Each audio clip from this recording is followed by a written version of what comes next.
Okay, far away. I told Arthur Askey, you probably haven't heard of him. Oh, yeah. You were sounding a bit older, you see. Yeah. He's known as Arthur Askey.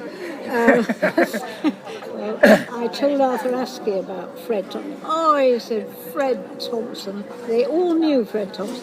He said he was an amazing man because he said everybody used to go to him if they got broke. He said he had such a kind heart, he would give everything to everybody. So we all knew Fred Thompson. Now, he was famous, I mean, yes. He was great, but I do remember my mother taking him around to meet him, and then he had a stroke shortly after that. Which was sad because he was so entertaining and pleasant to talk to. My mother was clearly very fond of him. So that was the end of poor Uncle Fred. So when you were doing all the film work, were you, Kirsty said you were a nurse, is that right? Yeah, my life's been divided into two. At 15, because I had to go out to work, because there was no money with my mother and me. Yeah. And because my mother was always talking about the theatre, I had been going to dance classes at something called Ada Foster in North London, where Jean Simmons, you may have heard of her, Yeah. she was a student there too. And I couldn't afford to go there as a proper student, so I was typing during the day and going there for odd classes. And then I got on very well with the other girls there. And Ada Foster sent all the girls to an audition. And I wasn't sent because I wasn't a proper student. And all the girls said, come on, come with us, it's tomorrow at 10 o'clock, come with us, come on. She won't know.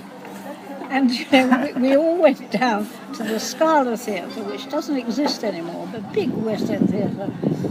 And everybody, they were playing the piano, and everybody had to get up and dance. Now, most of them, because they were proper students, had prepared something. I had prepared nothing. But I got up and danced. And you know, I was the only one that got in, so that didn't please Ada Foster. But I got in, and then I never looked back in the theatre. I just went from job to job. Probably stood out because you didn't have the... Probably. I the said, formal well, I haven't anything prepared. Doesn't matter, just dance. We want to see how you move. And then I had to read. First time I've ever read on the stage, and it's very nerve-wracking. I remember my knees were knocking. So I was reading the part of Wendy, who was the girl in Peter Pan. Yeah. I'd never read a script on stage. I found it very nerve-wracking, but of course they said, speak up. I spoke up. and I got in, and I became the understudy for Wendy. But I never looked back after that. I met my first boyfriend, Jonathan, who was playing in the Indian, and it changed my life completely. You know, you hear how impossible it is to make a living. Well, I always managed to pay my rent and earn enough money. Amazing. Brilliant. So I did pretty well. But when you were younger, you said you were, when you went into theatre and you passed auditions, and what sort of stuff did you do then? I was what's called an ingenue, played sort of beguiling young women. I don't know, I just did a lot, tours of plays, repertory of course. I just never stopped. Then I had an audition for a West End play, Ronnie Miller's prestigious play to get into, Bride and the Bachelor. And the bride was leaving to have a baby. And so I went along. It was an open audition. There were dozens of people there. And as soon as I walked on the stage, I just knew I would get this. And I did. I just knew it. And they were all making nice comments from down there in the stalls. You know, they were all sitting there, directors and people. And Cicely Courtney, she was in the play, deciding. And suddenly I was in there. So that was a big step up. Yeah. But it was quite daunting, you know, doing a play in those days, because if you messed up a line, it just went out. Yeah. Or they cut your scene out, you know. Yeah.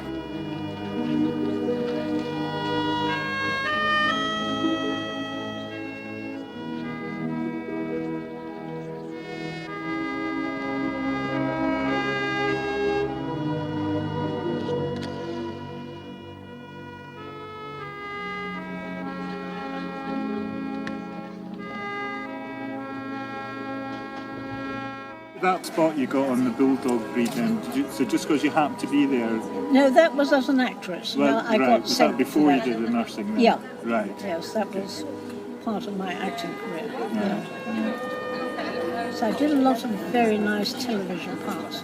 I'm sorry, in those days, I mean, that was an exception. There was a recording of that, but most of them went out live in those days. They didn't keep the recordings? They didn't keep, because I had a lovely part in something called Reunion in Vienna. Well, I'm just so sorry that I can't look at that. Yeah, but there we are. It's nowhere to be found. No.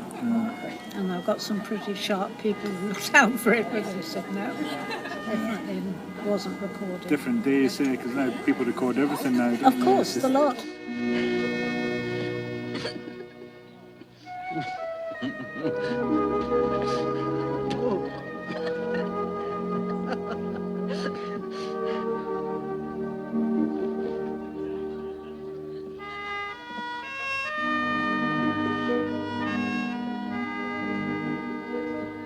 Peggy, sorry I'm late, love. That's all right, Bob. I've only been here a couple of minutes. Well, shall we go? Yes.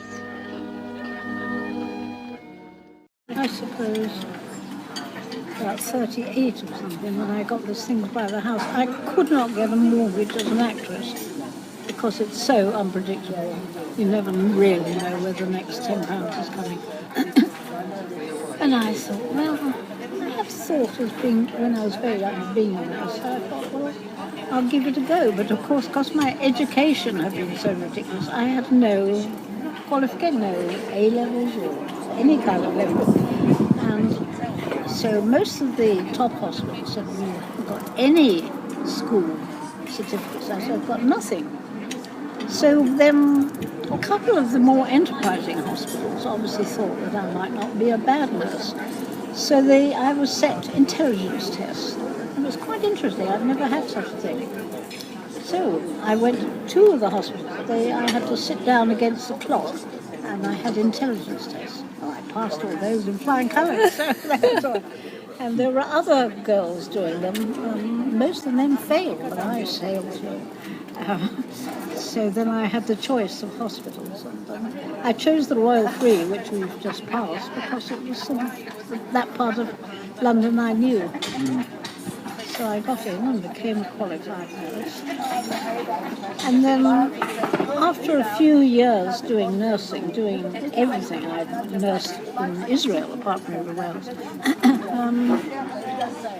I don't know what happened then, but as I saw an advert, somebody showed me an advert in the Times, I think, wanted a nurse for a practice in the West End for this particular doctor.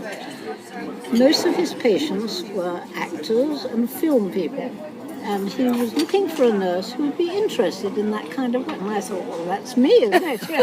I've got all this knowledge of working with theatre. And as I was having the interview, I knew I got that job. His nurse was about to have a baby, like the next day she was so pregnant. And suddenly I was working there. And he really changed my life because he had such an interesting lot of patients. They were all so many famous people like Clint Eastwood, and they were all there. And because I was giving them injections and things, I got very friendly with a lot of them. And because of that, I was giving injections every week to, at that time, well-known director called Fred Zinneman. And I got friendly with him and his wife. She was a patient too. And one day I said to him, when you're doing your film, do you ever have nurses? And he said, yes, and I'm planning a film at the moment with Jane Fonda and Vanessa Redgrave. I'll talk to my sort of producer. He wasn't allowed to say it directly, but he said, I'll give you an introduction to him.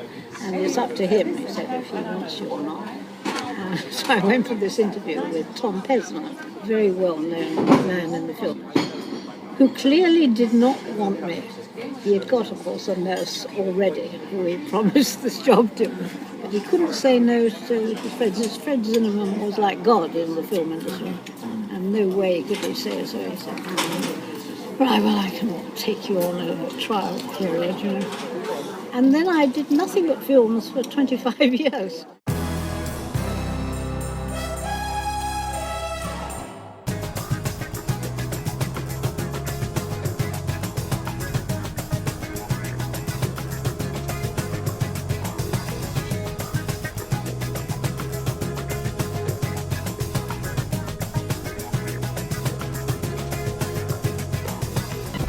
Against the threat of nuclear war is Superman.